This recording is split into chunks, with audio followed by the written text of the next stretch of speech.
Siapkanlah jalan untuk Tuhan, uruskanlah jalan baginya. Saudara-saudari yang terkasih, hari ini kita masuki hari Minggu Advent kedua.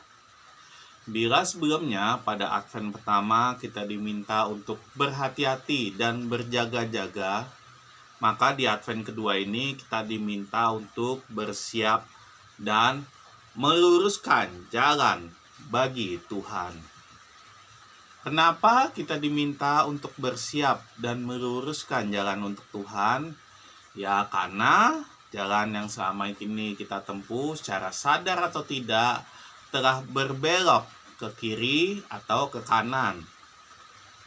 Yang bisa diibaratkan jalan lurus adalah jalan untuk Tuhan menuju ke surga, sedangkan jalan yang berbelok menuju ke neraka.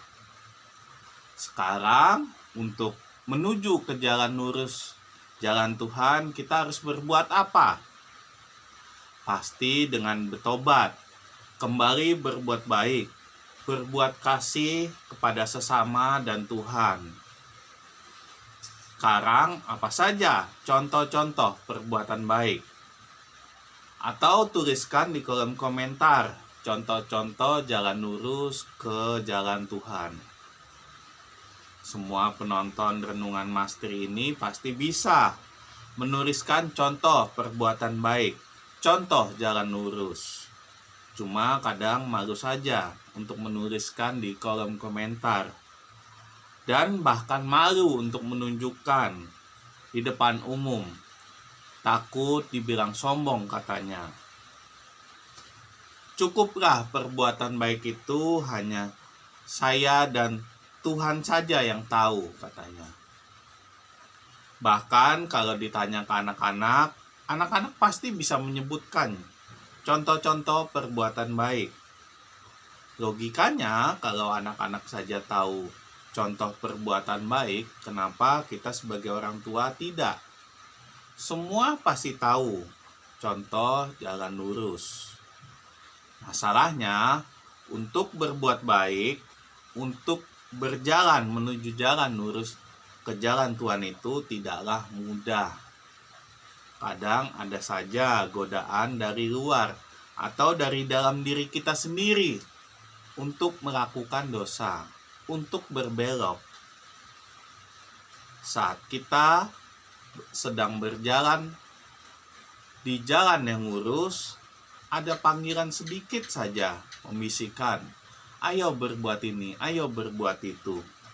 Yang kita tahu perbuatan itu dilarang. Contoh, ayo berbuat maksiat, ayo kita mabuk, ayo kita judi. Kita tahu itu salah. Tapi dengan mudah kita berbelok atau setidaknya tergoda untuk berbelok. Ya, tapi itulah tugas kita sebagai manusia, yaitu mengusahakan untuk tidak berbelok, mengusahakan untuk tetap berjalan lurus di jalan yang Tuhan. Sedikit cerita, dulu waktu saya mengajar di SMK, saya diberi tugas untuk mengawasi ujian sekolah. Pada saat ujian, para pengawasnya ditukar mengawasi jurusan yang lain.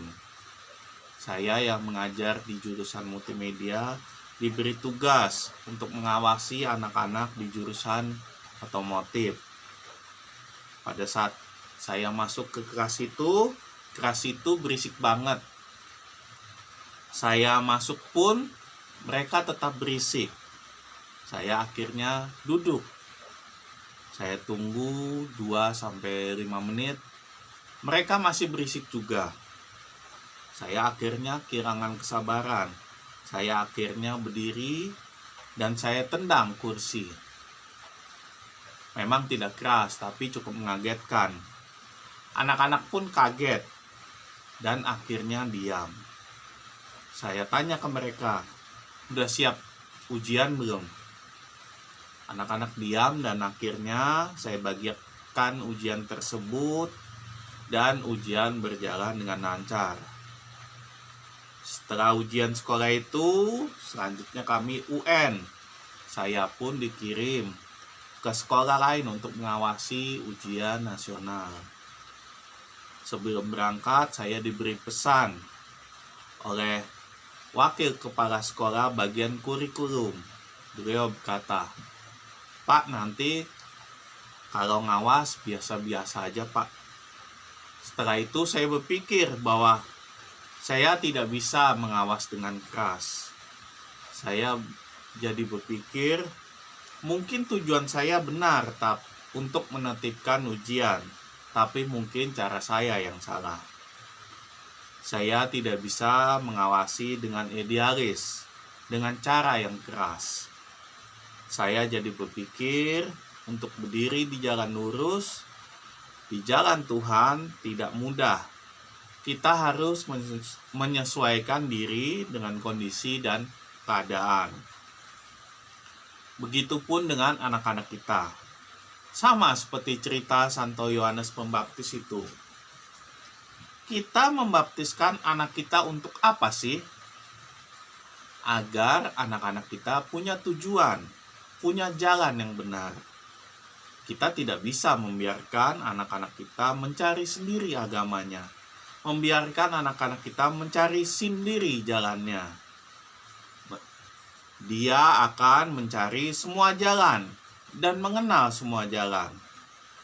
Nanti kalau dia sudah yakin dengan tujuannya, pasti dia akan memilih sendiri tujuannya. Tidak bisa seperti itu, tidak bisa. Ya, kalau dia bisa memilih dengan baik. Kalau dia makin tersesat lebih dalam, makin menjauh dari jalan kebenaran, bisa makin sulit kita untuk menariknya kembali.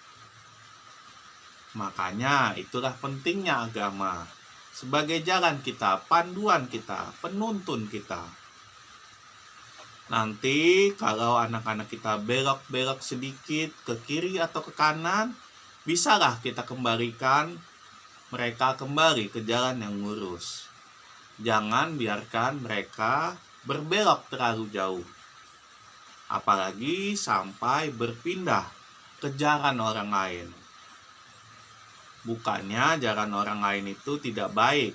Semua jalan itu baik. Semua agama itu baik.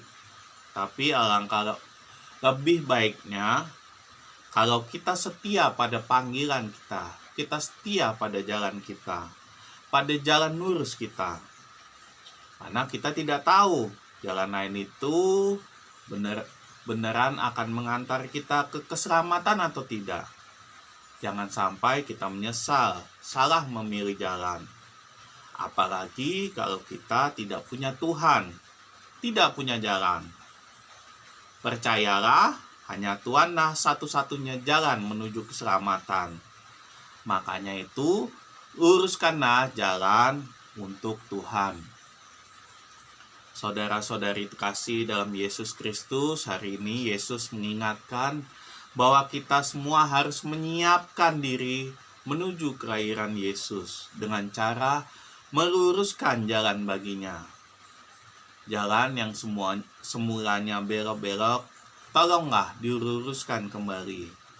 Dan kita tahu persis bahwa untuk menuju jalan lurus Tuhan tidaklah mudah.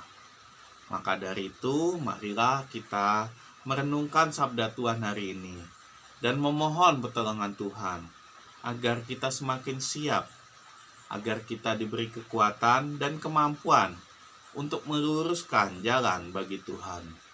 Marilah hening sejenak, marilah kita merenung.